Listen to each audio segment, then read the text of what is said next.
New listings are up 6.6% year over year from November 2023 to November of 2024. It seems like people are testing out the market to see if they can get a certain price for their property. And honestly, there's a lot of activity right now in November and December that we haven't seen in the last like 3, 4 years. So people are a bit more active. But that leads into the next stat here, which is a bit alarming. It's a bit of a red flag for me because the active listings are up 30.2% year over year from November of 2023 to November of 2024.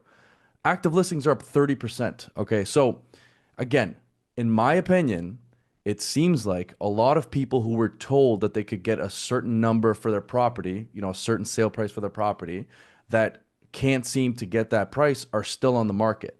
30.2% is that's a huge number. And basically what that means is that a lot of people are just okay with letting their property sit on the market for a little while. Potentially have a couple of offers come in. If they don't like something, they don't have to accept it. But 30.2%, it just means that people aren't willing to sell nearly as quickly as they were last year around this time. 2023, 16,754 active listings. This year, 21,818 active listings. And side note, I see this happening in situations where a real estate agent will tell somebody that they can get, 1.5. Let's say somebody will tell a seller that they can get $2 million for their property, but it's really worth $1.8 million.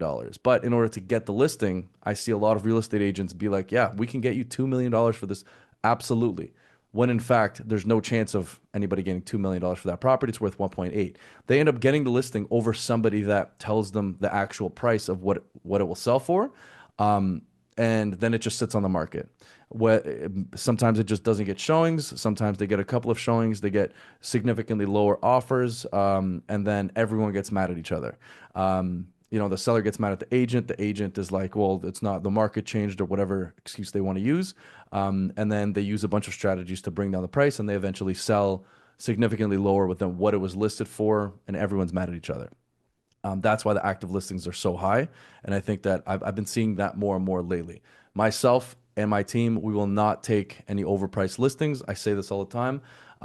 If we tell you a property is worth $1.5 million and you want 1.7 for it, we are not going to take that listing because we don't want to spend a whole bunch of money on a property and then it doesn't sell. And then, like I said before, everyone gets upset with each other and it's a difficult situation. Anyways, next.